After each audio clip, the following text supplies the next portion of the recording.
Tiniyak ng bagong tatag na Truth Commission ang pagiging independent nito sa isasagawang imbestigasyon sa mga patayang nangyari noong panahon ni dating Pangulong Rodrigo Duterte at iba pang mga administrasyon na may mga naganap din na human rights violations. Ito ay kahit pa nangako si Philippine National Police Chief Police General Melencio Nartates Jr. sa mga serye ng pagsusuri ng komisyon. Sa naging panayam ng Bombo Radio Philippines kay Truth Commission Commissioner for Public Documentation, Transparency and Democratic Accountability Carlos Conde, nanindigan siya na mananatiling malaya ang komisyon na aralin at suriin ang mga naganap na human rights violations upang makabuo ang komisyon ng independent report.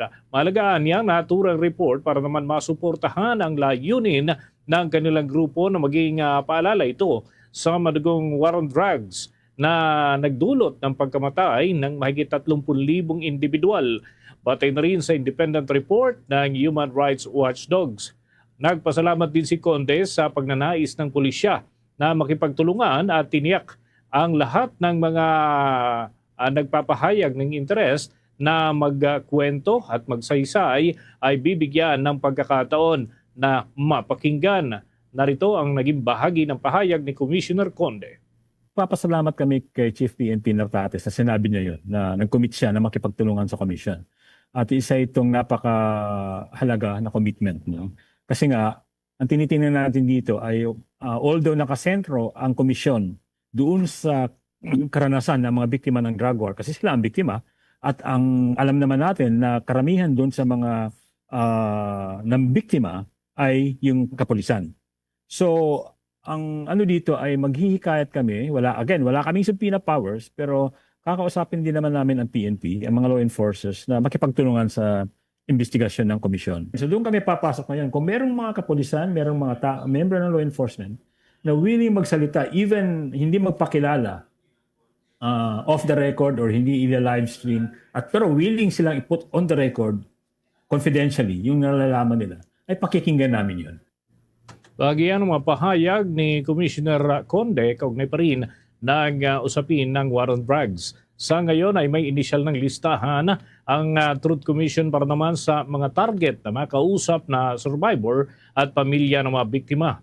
Bagaman may mga pulis na nagpahayag na rin ng interes na magkwento o kaya naman ay magbahagi ng kanilang karanasan, sinabi ni Conde na hindi pa sila kasali sa inisyal na listahan habang nagpapatuloy ang validation para sa kanilang mga kukuning resource person. Narito pa ang patuloy ng mga pahayag ni Commissioner Carlos Conde. From the police, hindi ko pa masasabi yan, ano? Pero yung sa victims, definitely meron na. At dahil ito sa pagkikipagtulungan nga ng mga NGOs, mga human rights groups na matagal nang sumusubaybay dito or sumusuporta doon sa mga biktima ng drug war. So, meron na kaming mga nililistang mga pangalan, mga cases, pero syempre, i-vet din namin yan in all aspects, legal, security, mga ganon. So, hindi ito tipong, okay, tawagin lang namin, interviewin, tapos na, hindi. Bagi pa yan ang pangapahayag ni Commissioner Carlos Conde ng Truth Commission. Unang nabuo ang naturang grupo nitong nakalipas na mga araw at yan ay binalangkas ang komisyon bilang isang independent, non-government at truth-seeking body.